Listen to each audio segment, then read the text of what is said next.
कैसे हैं?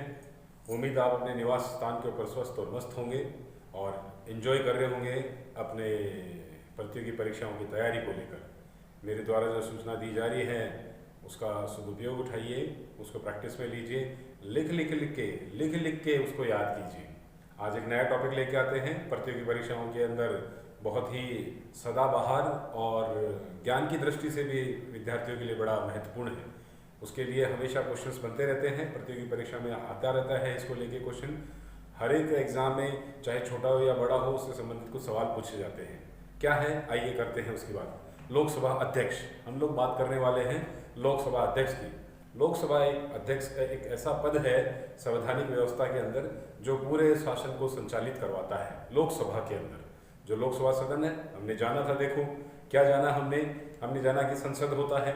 संसद के अंदर अनुच्छेद 79 के अंदर संसद का उल्लेख है और उसके अंदर दो सदन होते हैं, एक राज्यसभा होता है, एक लोकसभा होता है। तो राज्यसभा का वीडियो भी मैंने डाल रखा है। जो नए विद्यार्थी हैं, अगर चैनल के ऊपर नए आए हैं तो आप उनको देख सकते हैं, बड़ी उपयोगी जानकारी उसके अंदर दी गई है। दूसरा लोकसभा का भी डाल रखा है। तो लोकसभा के अंदर भी जो महत्वपूर्ण तथ्य हैं प्रतियोगी परीक्षाओं को लेकर, उसका वीडियो भी आप लोग जाके देख सकते हैं। आज बात करते हैं अपन लोकसभा अध्यक्ष की। क्या है ये? देखिए कुछ बात इसकी महत्वपूर्ण जो प्रतियोगी परीक्षाओं में आती है कि लोकसभा अध्यक्ष को किस किस नाम से जानते हैं। इसके बारे में कई बार सवाल आ जाता है कि लोकसभा अध्यक्ष को और किस किस नाम से जाना जाता है। तो देखिए लोकसभा अध्यक्ष जो लिखा हुआ है, इसके अन्य जो नाम हैं वो ये है कि एक तो इन्हें पीठासीन अधिकारी कहा जाता है। क्या कहा जाता है? पीठासीन अधिकारी। पीठासीन अधिकारी के नाम से भी इन्हें पुकारा जाता है। दूसरा जो नाम है वो है इनका स्पीकर। इनको सदन का स्पीकर भी कहा जाता है। क्या कहा जाता है? स्पीकर भी कहा जाता है।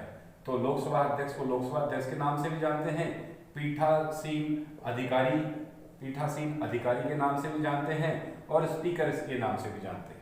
आपसे पूछ लिया जाए इंपॉर्टेंट क्वेश्चन है कि लोकसभा अध्यक्ष का उल्लेख कौन से अनुच्छेद में है।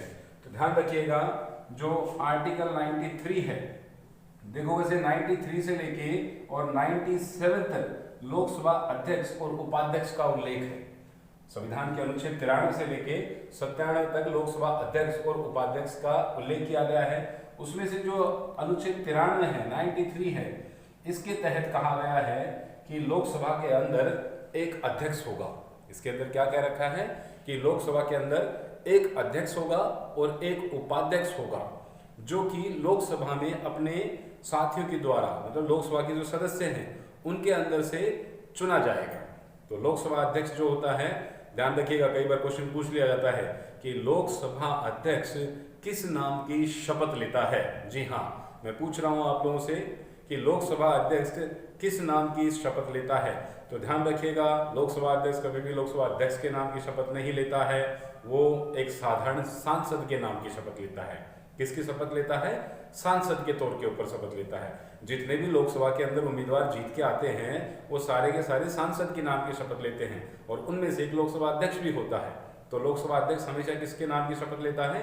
सांसद के नाम की शपथ लेता है और अध्यक्षता करता है फिर लोकसभा की। अध्यक्ष और उपाध्यक्ष दोनों के लिए एक क्वेश्चन आता है, बहुत ही महत्वपूर्ण है। एक तो ये बता दिया कि कौन से अनुच्छेद के अंदर लोकसभा अध्यक्ष और उपाध्यक्ष का उल्लेख है। तो ध्यान रखिएगा 93 के अंदर लोकसभा अध्यक्ष और उपाध्यक्ष का उल्लेख है। दूसरा पूछ लिया जाता है कि लोकसभा अध्यक्ष अपना त्याग पत्र किसे देता है। तो ध्यान रखिएगा जो लोकसभा अध्यक्ष होता है, जो लोकसभा अध्यक्ष होता है वो अपना त्याग पत्र किसे देगा? तो वो अपना त्याग पत्र उपाध्यक्ष को देगा। जो लोकसभा अध्यक्ष होगा वो अपना त्याग पत्र किसे देगा? लोकसभा उपाध्यक्ष को देगा। तो ये बहुत ही इंपॉर्टेंट क्वेश्चन है, एग्जाम में आता रहता है कि लोकसभा अध्यक्ष अपना त्याग पत्र किसे देगा। तो लोकसभा अध्यक्ष अपना त्याग पत्र देगा किसे? उपाध्यक्ष को देगा। और आपसे पूछ लिया जाए उपाध्यक्ष अपना त्याग पत्र किसे देता है, तो ध्यान रखिएगा उपाध्यक्ष अपना त्याग पत्र अध्यक्ष को देता है। तो लोकसभा अध्यक्ष उपाध्यक्ष को देगा और उपाध्यक्ष महोदय अध्यक्ष को देंगे अपना त्याग पत्र। दूसरी बात, बहुत अच्छा सवाल है, ये भी इंपॉर्टेंट सवाल है। आपसे पूछ लिया जाए, जहां तक मैं जानता हूं, मैं काफी बच्चों को अगर ये सवाल पूछने जा रहा हूं तो बहुत सौ को नहीं आता है ये, जहां तक मैं समझता हूं नहीं आएगा आप लोगों को। मैं पूछ रहा हूं, बताइए लोकसभा अध्यक्ष का वेतन कितना होता है।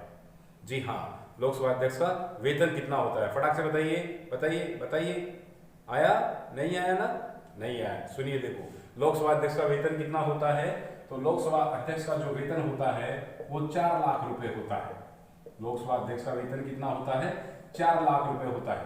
आपसे पूछ लिया जाए और किसका वेतन 4 लाख रुपए होता है? तो जो उपराष्ट्रपति है, हमारे देश के उपराष्ट्रपति जो हैं, उपराष्ट्रपति का वेतन भी 4 लाख रुपए होता है। तो लोकसभा अध्यक्ष का भी वेतन 4 लाख होता है और उपाध्यक्ष का वेतन भी 4 लाख होता है। अच्छा, अब इसकी थोड़ी सी प्रारंभिक शुरुआत करते हैं हम। अक्सर एग्जाम में अगर पूछ लिया जाए कि बताइए भारत के अंदर सबसे पहले बार लोकसभा अध्यक्ष के पद के ऊपर कौन बैठे, तो हम जानते हैं कि पहले हम अंग्रेजों के गुलाम रहे हैं, अंग्रेजों ने हमारे ऊपर शासन किया है और अंग्रेजों के द्वारा ही केंद्रीय विधान परिषद चलाई जाती थी। केंद्रीय विधान परिषद प्रणाली जो है वो चलाई जाती थी। तो उसके तहत सबसे पहले भारत के अंदर लोकसभा अध्यक्ष जो विधान परिषद के अंदर गठित किया गया था, उसके अंदर सबसे पहले जो अध्यक्ष बनाए गए थे वो अंग्रेज थे। और क्या नाम था उनका? Frederick White. क्या नाम था? Frederick white. 1921 में वो इस पद के ऊपर बैठे थे। तो मैंने यहाँ लिखा भी है, आपसे पूछ लिया जाए कि प्रथम लोकसभा अध्यक्ष भारत के अंदर कौन बने, आपसे पूछ लिया जाए प्रथम अध्यक्ष मतलब लोकसभा अध्यक्ष भारत में कौन बने, तो ध्यान रखिएगा फ्रेडरिक व्हाइट पहले भारत के अंदर लोकसभा अध्यक्ष के तौर पर बने थे और इनको 1921 में बनाया गया था। कब बनाया था? 1921 में। फिर आपसे पूछ लिया जाए, अक्सर आप गलत करते हो, एक नाम आता है जीवी मावलंकर, काफी बच्चे काफी विद्यार्थी उसी के अंदर फंस जाते हैं। लेकिन सुनिएगा मैं क्वेश्चन क्या बोलता हूँ। आपसे पूछ लिया जाए प्रथम भारतीय लोकसभा अध्यक्ष कौन बने, प्रथम भारतीय लोकसभा अध्यक्ष कौन बने, तो आप लोगों का यह नाम जो है वो जीवी मावलंकर कहा जाता है। तो ध्यान रखिएगा, जीवी मावलंकर नहीं आएगा। प्रथम जो भारतीय लोकसभा अध्यक्ष है वो है विट्ठल भाई पटेल। कौन है? विट्ठल भाई पटेल। ये पहले भारतीय हैं, ये पहले और क्या हैं? भारतीय, पहले भारतीय हैं जो कि लोकसभा अध्यक्ष बने थे, विट्ठल भाई पटेल। और 1925 में इन्हें बनाया गया था। कब बनाया गया था? 1925 के अंदर विट्ठल भाई पटेल को लोकसभा अध्यक्ष बनाया गया था। अगला क्वेश्चन आप लोगों से पूछ लिया जाए, बताइए स्वतंत्र भारत के अंदर प्रथम लोकसभा अध्यक्ष कौन बने? जी हाँ, स्वतंत्र भारत के अंदर प्रथम लोकसभा अध्यक्ष जो कि भारतीय होंगे वो कौन बने? अब नाम आएगा आप लोगों का गणेश वासुदेव मावलंकर। क्या नाम आएगा? गणेश वासुदेव मावलंकर। इन्हीं को आप लोग जानते हैं जीवी मावलंकर के नाम से, इन्हीं को जाना जाता है जीवी मावलंकर के नाम से। और यहाँ एक और बात बता दूं मैं आपको, आपसे पूछ लिया जाए कि लोकसभा का पिता किसे कहा जाता है, लोकसभा का पिता किसे कहते हैं, तो लोकसभा के पिता भी जीवी मावलंकर साहब को कहा जाता है। लोकसभा का पिता भी किसे कहते हैं? जीवी मावलंकर साहब को कहा जाता है। तो ये एक महत्वपूर्ण तथ्य है, आपको काफी किताबें पढ़नी पड़ेगी तब जाके ये सामग्री आपको मिल पाएगी, लेकिन यहाँ आप आसानी से इनको कॉपी में लिख के याद कर सकते हैं। प्रतियोगी परीक्षाओं की दृष्टि से बहुत महत्वपूर्ण है। तो मैं फिर से रिपीट करता हूँ, कुछ और तथ्यों के साथ बात करते हैं अपन। सबसे पहली बात ये आपसे पूछ लिया जाए कि सबसे पहले लोकसभा अध्यक्ष कौन बने, तो फ्रेडरिक व्हाइट बने, 1921 में बने। विट्ठल भाई पटेल 1925 में बने, पहले भारतीय। और गणेश वासुदेव मावलंकर, जीवी मावलंकर, ये हमारे भारत के सबसे पहले लोकसभा अध्यक्ष हैं। इनका वेतन कितना है? 4 लाख रुपए है और उपराष्ट्रपति के बराबर ही इनको वेतन मिलता है। अध्यक्ष अपना त्याग पत्र किसे देता है? तो अध्यक्ष अपना त्याग पत्र उपाध्यक्ष को देता है और उपाध्यक्ष अपना त्याग पत्र किसे देंगे? अध्यक्ष को देंगे। इन्हें किस नाम से जाना जाता है? तो पीठासीन अधिकारी कहा जाता है, स्पीकर भी कहा जाता है। 1993 से लेके 97, 93 से लेके 97 तक लोकसभा अध्यक्ष और उपाध्यक्ष का विवरण दिया गया है हमारे संविधान के अंदर। आगे बात करते हैं, इनको पीठासीन अधिकारी और स्पीकर भी कहा जाता है। यहाँ देखिए मैंने कुछ नाम लिखे हैं जो कि बहुत ही महत्वपूर्ण है। आप लोगों से पूछ लिया जाए कि बताइए ऐसे कौन से लोकसभा अध्यक्ष रहे हैं जिनकी पद के दौरान मृत्यु हो गई। आपसे पूछ लिया जाए भारतीय संवैधानिक व्यवस्था के तहत ऐसे कौन से लोकसभा अध्यक्ष रहे हैं जो कि पद के दौरान जिनकी मृत्यु हो गई।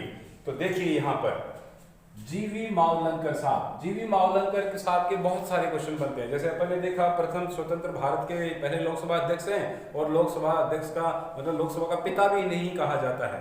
साथ में आपसे पूछ लिया जाए कि पद के दौरान कौन से व्यक्ति हैं जिनकी मृत्यु हो गई, तो ध्यान रखिएगा जीवी मावलंकर साहब की लोकसभा अध्यक्ष रहते हुए, उनके पद पर रहते हुए इनकी मृत्यु हो गई थी। एक और क्वेश्चन याद रखिएगा, आपसे पूछ लिया जाए भारत के अंदर सबसे पहले अविश्वास प्रस्ताव के द्वारा हटाने के लिए प्रक्रिया कौन से अध्यक्ष के खिलाफ अपनाई गई, तो वो भी ध्यान रखिएगा जीवी मावलंकर साहब के खिलाफ ही सबसे पहले अविश्वास प्रस्ताव लाने का प्रयास किया गया था 1954 में, लेकिन वो पारित नहीं हो पाया था, वो पारित नहीं हो पाया। तो जीवी मावलंकर के बहुत सारे क्वेश्चन बनते हैं। स्वतंत्र भारत के पहले लोकसभा अध्यक्ष हैं, पद के दौरान इनकी मृत्यु हो जाती है, और प्रारंभिक तौर के ऊपर सबसे पहले अविश्वास प्रस्ताव भी इन्हीं के खिलाफ लाया जाता है, जो कि पारित नहीं हो पाता। तो और पूछ लिया जाए इन्हीं की पद के दौरान मृत्यु होती है, तो एक तो जीवी मावलंकर साहब की हो गई पद के दौरान मृत्यु, दूसरी जीएमसी बाल योगी भी लोकसभा अध्यक्ष थे जिनकी पद के दौरान मृत्यु हो गई। ये दो व्यक्ति हैं जिनकी पद के दौरान मृत्यु हो गई। आप ऐसे भी याद कर सकते हैं, देखो मृत्यु का मतलब गॉड के पास चले गए, मृत्यु का मतलब क्या हो गया, गॉड के पास चले गए। तो जी से गॉड आता है, और जी से देखो जीवी मावलंकर, और जी से देखो जीएमसी बाल योगी। तो आप यहां याद कर सकते हैं जी फॉर गॉड, जी से जी, और जी से जी, एक जीवी मावलंकर और एक जीएमसी बाल योगी, इनकी पद के दौरान मृत्यु हो गई थी।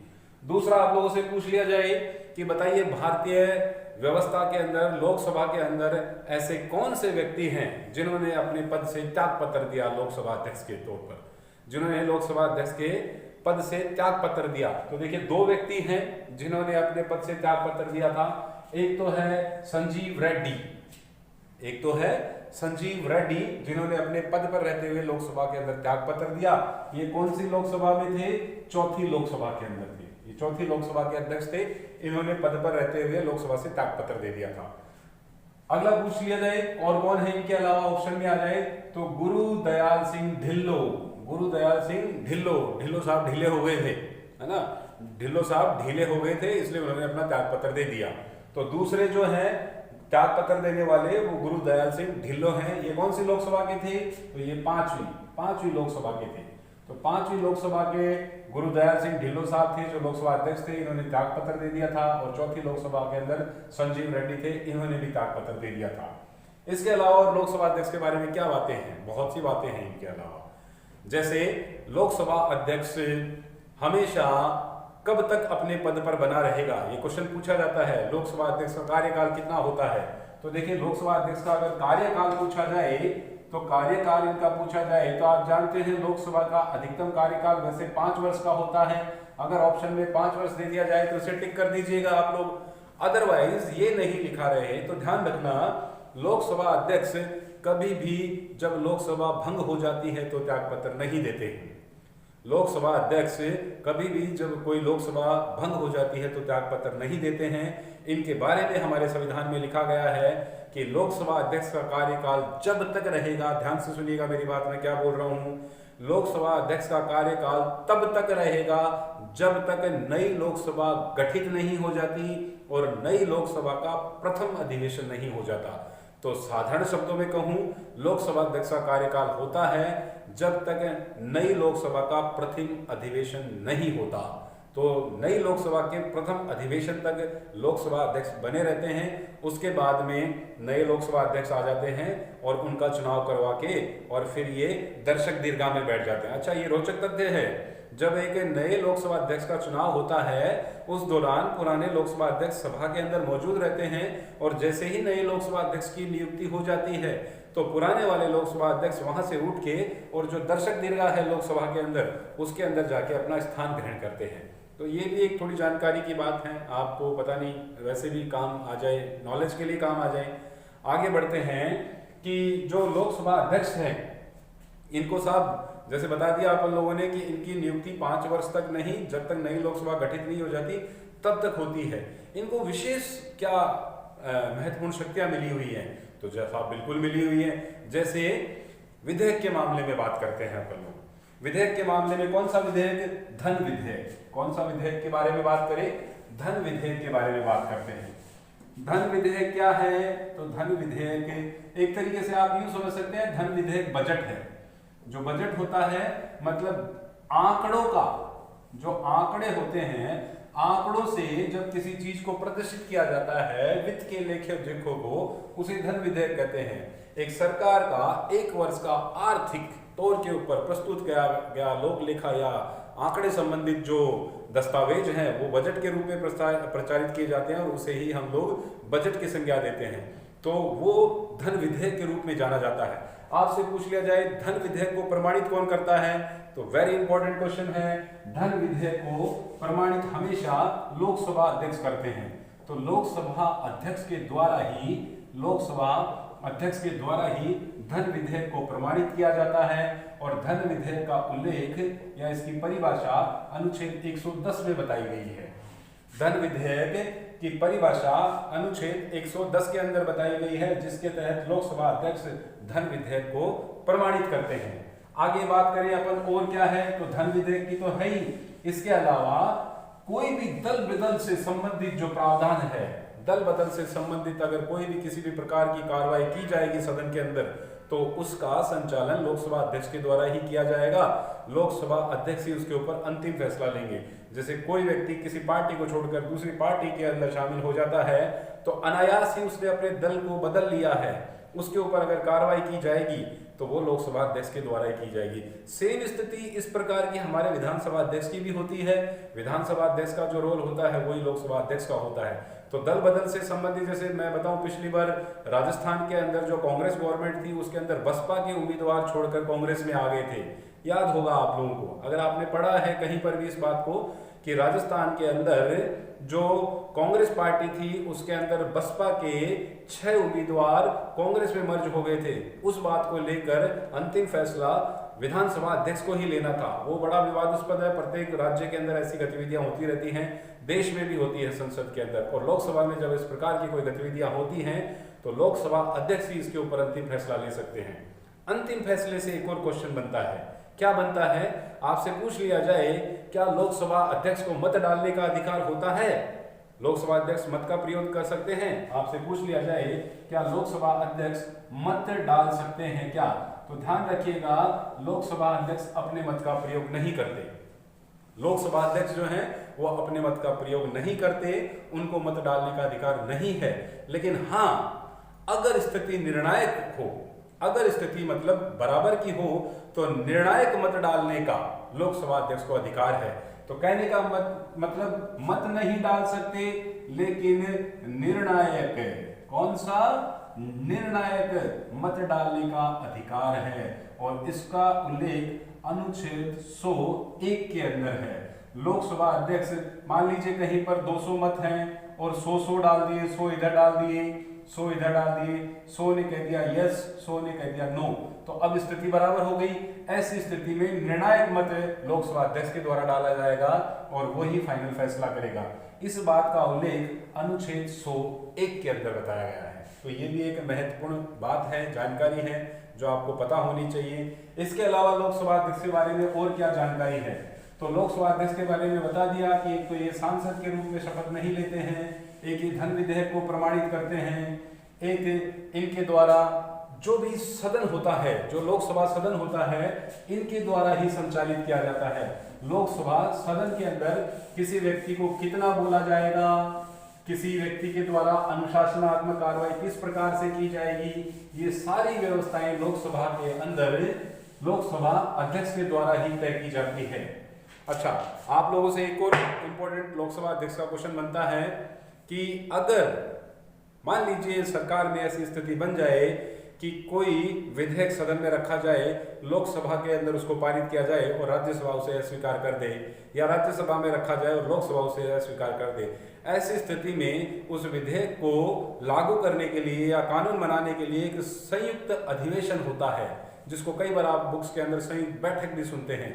तो संयुक्त अधिवेशन या संयुक्त बैठक की अध्यक्षता कौन करता है? तो ध्यान रखिएगा, वो भी लोकसभा अध्यक्ष ही करते हैं। संयुक्त बैठक होती है, संयुक्त अधिवेशन होता है, कई जगह संयुक्त बैठक और संयुक्त अधिवेशन मिलता है आप लोगों को लिखा हुआ। तो संयुक्त बैठक या संयुक्त अधिवेशन, अगर ये लिखा हुआ आपको मिले, अगर ये लिखा हुआ आप लोगों को मिले तो पूछ लिया जाता है इसका उल्लेख कौन से अनुच्छेद में है। तो अनुच्छेद 108 के अंदर संयुक्त अधिवेशन की अध्यक्षता लोकसभा अध्यक्ष करेंगे और संयुक्त अधिवेशन बुलाया जाएगा। इस बात का उल्लेख संयुक्त अधिवेशन का तो अनुच्छेद 108 में है। और ध्यान रखिएगा मेरे दोस्तों, मेरे विद्यार्थियों, मेरे बच्चों, आर्टिकल 118, ये तो क्या है 108, इसमें तो संयुक्त बैठक या संयुक्त अधिवेशन का प्रावधान है, लेकिन आर्टिकल 118 में लिखा गया है कि संयुक्त अधिवेशन की अध्यक्षता लोकसभा अध्यक्ष के द्वारा की जाएगी। तो जो की जाएगी बैठक की अध्यक्षता वो आर्टिकल 118 में बताया गया है। इसके अलावा अगर लोकसभा अध्यक्ष अपने पद के ऊपर अपने द्वारा संविधान के द्वारा बनाए गए नियमों के आधार के ऊपर अगर कार्रवाई नहीं करता है तो उन्हें पद से मुक्त भी किया जा सकता है। पद मुक्त करवाने की स्थिति में क्या होगा? क्या लोकसभा अध्यक्ष की भूमिका निभाएंगे? जी नहीं, बिल्कुल नहीं निभाएंगे। अगर लोकसभा अध्यक्ष के खिलाफ उन्हें हटाने का कोई अविश्वास प्रस्ताव लाया जाए तो उस दौरान लोकसभा अध्यक्ष पीठासीन अधिकारी या स्पीकर के रूप में अपने पद के ऊपर नहीं बैठेंगे। हाँ, लेकिन सदन में उनको बैठने की परमिशन रहेगी। और ध्यान रखिएगा, वो अपने लिए कोई तथ्य या अपने बचाव के लिए बातें भी कर सकते हैं, अपनी बात को रख सकते हैं। और अगर कोई विधेयक या कोई बात ऐसी आए जिसके ऊपर मतदान की प्रक्रिया अपनाई जाए तो लोकसभा अध्यक्ष उस दौरान उस मतदान में भी हिस्सा ले सकते हैं। कहने का मतलब, लोकसभा अध्यक्ष के खिलाफ जब कोई प्रस्ताव उन्हें हटाने का लाया जाता है तो निर्णायक मत नहीं डालते, लेकिन मत डालने का अधिकार रखते हैं। तो इस प्रकार की कुछ महत्वपूर्ण जानकारी मैंने आपको दी है। अगर आपको मेरे द्वारा दी गई जानकारियों से फायदा हो रहा है, आपको मेरे द्वारा दी गई जानकारी उपयोगी सिद्ध हो रही है, तो प्लीज यारों, प्लीज मुझे मोटिवेट करने के लिए, मुझे संतुष्टि प्रदान करने के लिए, या फिर मैं आप लोगों के लिए अच्छी सामग्री उपलब्ध करवाता हूं, उसे और अच्छा कर सकूं, उसके लिए लाइक बटन जरूर दबाएं और मेरे चैनल को सब्सक्राइब जरूर करें, जरूर जरूर जरूर। आज के लिए इतना ही। Thank you very much. जय श्री श्याम। Thank you.